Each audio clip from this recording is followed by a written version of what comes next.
वासियों, मैं वैद्य विश्वेंद्र आर्य। आज हम शिक्षा के क्षेत्र में आयुर्वेद का क्या महत्व है, इस विषय पे वैद्य जी से जानकारी लेते हैं। बोलो। नमस्ते देशवासियों।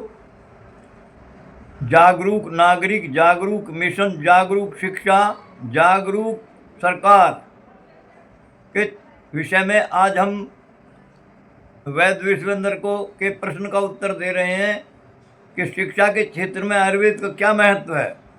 शरीर क्षेत्र में नैतिक दायित्वों का पालन करना स्वास्थ्य कहलाता है। स्वास्थ्य से मेरा तात्पर्य स्वयं में स्थित होना अथवा रुक जाना है, अर्थात नैतिक दायित्वों का पालन करना ही शिक्षा का उद्देश्य है, अथवा जीवन की परिस्थितियों का सामना करने की योग्यता का नाम शिक्षा कहलाता है।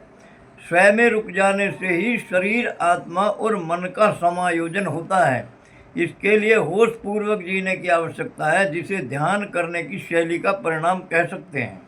उपरोक्त शारीरिक चेतना को चेतनित करने हेतु हमें वर्तमान शिक्षा पद्धति का अधूरापन पूरा करना होगा।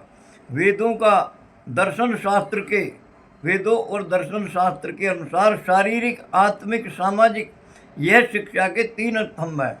शारीरिक से तात्पर्य दैहिक चिंतन है और आत्मिक से तात्पर्य आदमी से मनुष्य बनना है, और सामाजिक चिंतन से सभी सांसारिक व्यापारिक चिंतन हैं। किंतु भोजन में की गई हिंसा उपरोक्त सभी व्यवस्था को नष्ट भ्रष्ट करने के लिए जिम्मेदार है।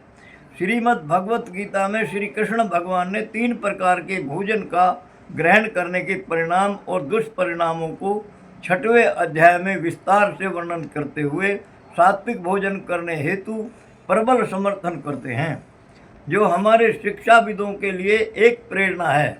वेदों की प्रथम ज्योति आयुर्वेद, दूसरी ज्योति बुद्धि की ज्योति ज्ञान है, और तीसरी ज्योति माता की गोद में संतान ज्योति राष्ट्र का निर्माण हेतु। किंतु भारतवर्ष का बुद्धिजीवी वर्ग अज्ञानता की अफीम, जिसे मैकाले नामक अंग्रेज लेकर आया था, उसे खाकर अभी सो रहा है अथवा दड़ मारकर पड़ा है। यहाँ तक कि आर्य समाज के गुरुकुल भी, विशेषकर कन्या विद्यालय, अधूरी अंधी शिक्षा परोस रहे हैं। आश्चर्य तो यह है कि मैकाले की बनाई हुई पशुओं, गाय भैंस से खून से बनी वैक्सीन, दवाइयाँ, इंजेक्शन, हेप्टोग्लोबिन, डेक्टोरेंज इत्यादि, हड्डियों का कैल्शियम, कुत्तों बिल्लियों वाली दवाई भारतवर्ष के गर्भवती महिलाओं को खिला रहे हैं। यह अधूरी शिक्षा का ही परिणाम है। 6 रसों का विज्ञान शाला रसोई अर्थात पाकशाला है।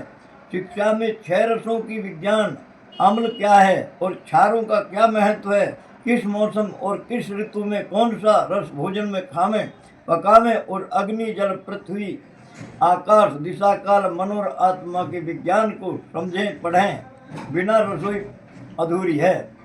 अग्निहोत्र यज्ञ करने कराने की कोई भी विज्ञान जो अग्नि जल वायु पृथ्वी आकाश दिशा काल मन और आत्मा को नहीं जानता, उसे यज्ञ करने का कोई अधिकार नहीं है, ऐसा आर्ष ग्रंथों का मंतव्य है। इसलिए भारत देश के नागरिकों और भारत देश की सरकार, भारत देश के शिक्षाविद, आपको ध्यान करना चाहिए कि शिक्षा के अधूरेपन को शीघ्र पूरा किया जाए, ताकि राष्ट्र की उन्नति हो। नमस्ते, जय हिंद, जय भारत। आप हमारे इस प्रश्न को सुनकर, उत्तर को सुनकर के हमें 9311901361 नंबर पर इसकी आलोचना समालोचना भेजेंगे। नमस्ते।